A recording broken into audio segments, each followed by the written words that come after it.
What up, though, man? Once again, it's James Vergado of God Level Genius, man.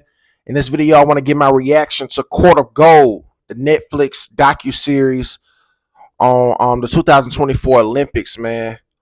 I thought this docu-series, it wasn't what I really expected. I thought they would just specifically be keyed on Team USA, but they did something different. They was talking about the other teams as well, France and Serbia, and role players on their teams.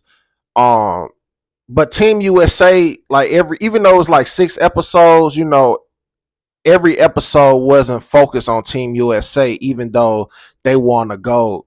That was different, but it was a lot of dry spots for me. I'm gonna be honest, I don't think this docu series was better than other docu series on USA basketball teams. As a matter of fact, I'm probably gonna rank it last from all the ones I've seen. The last one I saw, they were talking about the one with Kobe. God bless the dead. But it was definitely interesting, man. And they did a backstory on Bam out of Bayou, and I didn't know his story. I never knew like he came from like we got similar stories. Like I grew up in a trailer, and he grew up in one. His mom, she had a lot of struggles, and but she did the best she could, and he was able to use that to fuel him to becoming a pro basketball player. Uh, Bam Adebayo seems like a very humble person. Um, and it was just interesting to see, like because you never know nobody's story and how they got to where they became. We see the finished product, but we don't never know like what they had to endure to get to where they got in. He really had a rags to riches story. Similar to Kevin Durant. Kevin Durant, his storyline went pretty viral because he showed a lot of emotion and cried and talked about how much the game saved him, because where he from in the neighborhood and community, people don't even speak to each other, or they don't even like to make eye contact. So he was saying how grateful he is to just be around people from different walks of life, and they come together through this game that saved his life, which is basketball. And he don't take it for granted. And a lot of people have in ways somewhat dehumanized Kevin Durant because of his decisions to join different teams and not stick it out with OKC. And seeing him in this light for whatever reason made people look at him different, and it shouldn't have came down to that, because at the end of the day, those owners, man, I've been said this, man, I never found anything wrong with Kevin Durant joining the Warriors, because as many games as these players have to play, and as crooked as the business get at times, I'm always pro player. Do what's best for you, because they're gonna do what's best for them. You one injury away from them replacing you, and they always looking for the next person, no matter how much success you've accumulated. So but Kevin Durant, man, he just loved the game, and he's such a craftsman, and he's so passionate about it. He even said being amongst the young guys for Team USA, like Anthony Edwards and Jason Tatum and guys like that, he was saying he wanted to learn more about what's their routine, uh building up to games and afterwards, like how they treat their bodies, because he's still trying to learn. And that says a lot, because he's a first ballot Hall of Famer, and he's arguably the greatest scorer of all time. I got Kobe over him, but I ain't even mad if somebody say nah, it's KD. But Kevin Durant's still learning, man, and that was interesting to see. I also learned about in this docu series how important it is playing for your country. I mean, I know it's important, but I really didn't understand how important it really is to those players from overseas, because they start training for that literally like probably before they learn how to drive a car and get their license and things like that.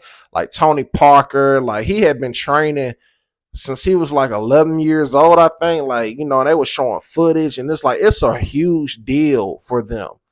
And it made me think about Carmelo Anthony, and how, in recent time he said um he cherished an Olympic gold medal more than the NBA championship. And I was one of them people that was like, yeah, it's easy to say that because you ain't got an NBA championship. But honestly, An NBA championship don't mean nothing to a lot of inner city kids growing up in the United States, because if you make it to the league, that's really the championship. Well, I should say if you make it to the league and you get the max contract. Once you get the max contract, you made it, because you achieved something a lot of players that's pure hoopers and people that love the game they'll never see. And if you get a championship or make the all-star team and all that type of stuff, you know, that's the icing on the cake. But to win an Olympic gold medal, man, it's people that their whole lives they have worked for that. And to come up short, man, it's really devastating, because you're doing it for an entire country.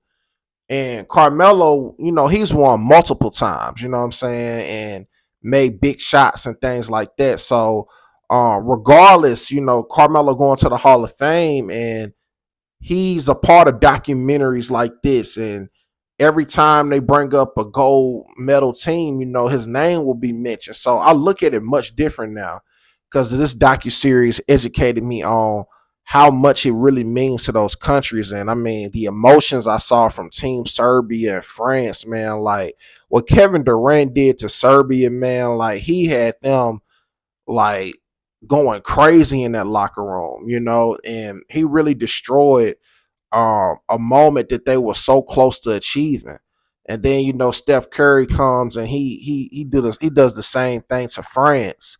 And Wembyata, he's definitely gonna win one. You know, he's gonna win a gold medal. He's gonna win an NBA championship, because that dude, he has the will, and that's the difference between, I think, players that are, you know, good, great, and Hall of Fame status. It's just the will to win. And I believe Wembyama has that burning desire to win.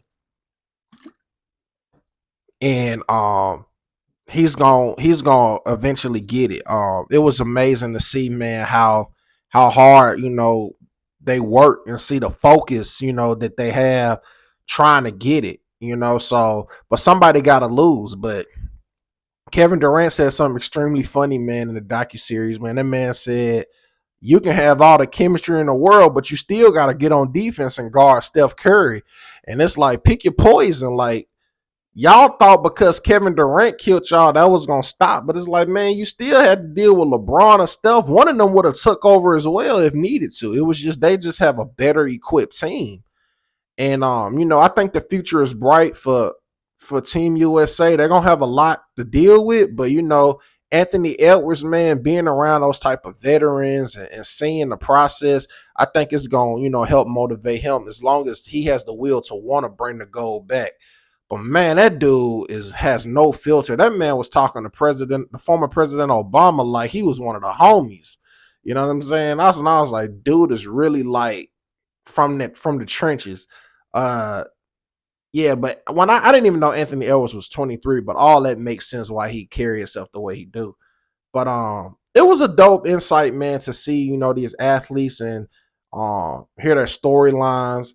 Uh I know some people got left out. I know they was trying to make something today out of Devin Booker, because he posted some pictures and was making it seem like he wasn't getting a lot of love or whatnot. And if you watch that docu-series and then watch those games in real time, you would know how impactful Devin Booker was, because he made a lot of big time shots and he played defense. You know what I'm saying? Like he played some great defense. But I know it's a lot that goes into those docu-series, and it was pre-recorded. But you know, they didn't know the outcome. They were shooting it as it went along during the Olympics. But it was an okay docu series, man. On a scale of 1 to 10, 10 being the best, I give it a 5.5, 6. Um, you know, that's how I feel about it, man. But if you've seen it, man, let me know your thoughts about it. Drop a comment below, man. If you made this far to the video, I want to say thank you for watching. Please subscribe to the God Level Genius YouTube channel. Hit the notification bell. I am James Vergato, and as always, be God level. The genius is in you. God level genius.